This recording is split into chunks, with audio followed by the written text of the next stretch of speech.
We are here because we are launching the program that is really led by MMDA on what we call the Bayanihan Estero program. And what that essentially means, lilinisin natin itong mga estero natin.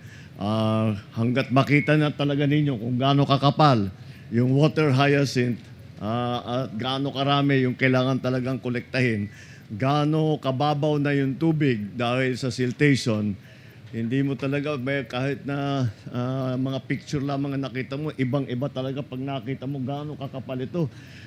Sa dami ng water lily, ng water hyacinth pala, ng water hyacinth, sa dami, kahit na sa yung mga nagtatrabaho doon, dinalakad nila, nakakalakad para silang Jesus Christ, lumalakad sila sa tubig. Oo, talagang ganun kakapal ang nasa ilalim. Kaya pati tao kaya na maglakad.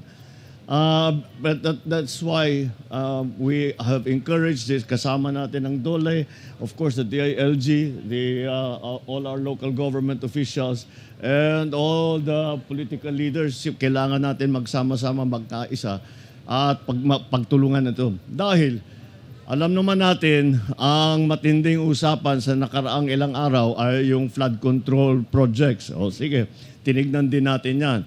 Kahit maganda na lahat ng flood control project natin, kapag ganito pa rin ang ating estero, wala rin, mababaha pa rin tayo. Dahil walang madaanan yung tubig, mababaw na yung tubig, kakaunti na lang ang dumadaan na tubig, pataas ng pataas ang level ng tubig. So, talagang kailangan bigyan natin ng pansin itong problemang ito. And this is our response. At maganda naman dahil mula nung inasimulaan natin, there were 23 esteros that we wanted to clear. Bago dumating ang krising, nakapag-clear na tayo ng isang dosena, 12 estero na nalinis na natin. Kaya't kahit papaano, nabawasan ang epekto. Wala tayong magagawa dahil sa dami ng bagsak ng tubig. Ngunit makikita natin kapag malinis ang mga estero, mabilis din mawala ang baha. Kaya naiiwan ang baha dahil walang madaanan ng tubig at tatagal talaga na may tubig sa mga bahay-bahay ng ating mga yung mga lalo na yung mga nakatira dito sa tabi ng mga creek natin. Kaya lahat ay kailangan natin makipagtulungan, local government, national government, MMDA, lahat ng mga volunteer groups ng civil society. Meron tayong grupo rito ng mga veterano ng RO at sila ay in-adapt nila ang isang section. Ibig sabihin, that's their responsibility mula ngayon na yun ang silang mamamahala para tiyakin na ayusin yan. Kaya pasalamatan natin sila.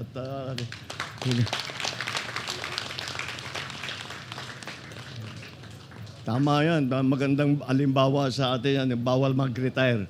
Hindi talaga bawal ang mag-retire dito. Kaya sana naman yung ibang grupo, other civil groups will do the same and adopt a certain section at sila ang mamamahala sa paglinis at pagtiyak na may dinadaanan yung tubig.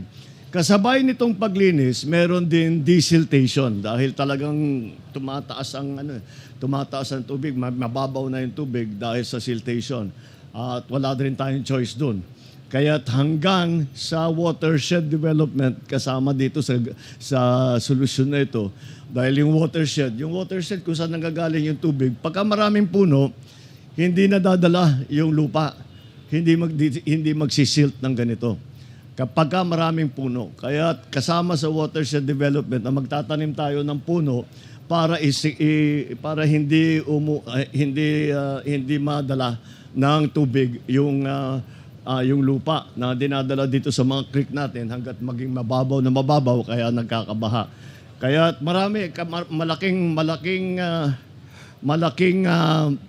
malaking proyekto ito na yung sa flood control, hindi lamang sa pagpatayo ng yung talagang slope protection, yung mga dike, hindi lamang yun. Ito, kasama na ito, yung pagpalinis, pati watershed development sa taas kung saan nanggagaling yung tubig. Kaya yan ang aming ginagawa para parang adjustment natin. Kailangan na talaga tayo mag-adjust sa climate change at kahit anong gawin natin, ay hindi natin mapipigilan ang tinatawag na climate change at ang pagbigat ng dating ng bagyo at pagdami ng pagbaba, ang dami ng pagbaba ng siltation at ang daming mga nagiging basura na hinaharang yung creek natin, sinisira yung mga pumping station natin. At yun ang isang malaking bahagi sa flood control na hindi pa natin naaayos. Ngayon na inaayos na natin. Okay, so yun lang. Maraming salamat. Salamat sa inyo lahat, mga volunteer. Salamat sa MMDA. Salamat sa lahat ng iba't ibang departamento. The local government, of course, the mayor is here, the congressman is here. Nandito tayong lahat. Kailangan talaga natin hanapan ng solusyon nito. At hindi na maaari na basta't pababayaan natin na every year na lang ganito ang nangyayari sa ating mga kababayan na binabaha sila. Kailangan i-evacuate. Kaya gumawa tayong paraan. Meron na tayong paraan. Pagbutihan na lang natin ang ating paglinis sa ating mga estero. Kaya pagpatuloy natin itong ating project na itinawag natin na Bayanihan Estero. So, maraming salamat. Magandang umaga sa inyo lahat.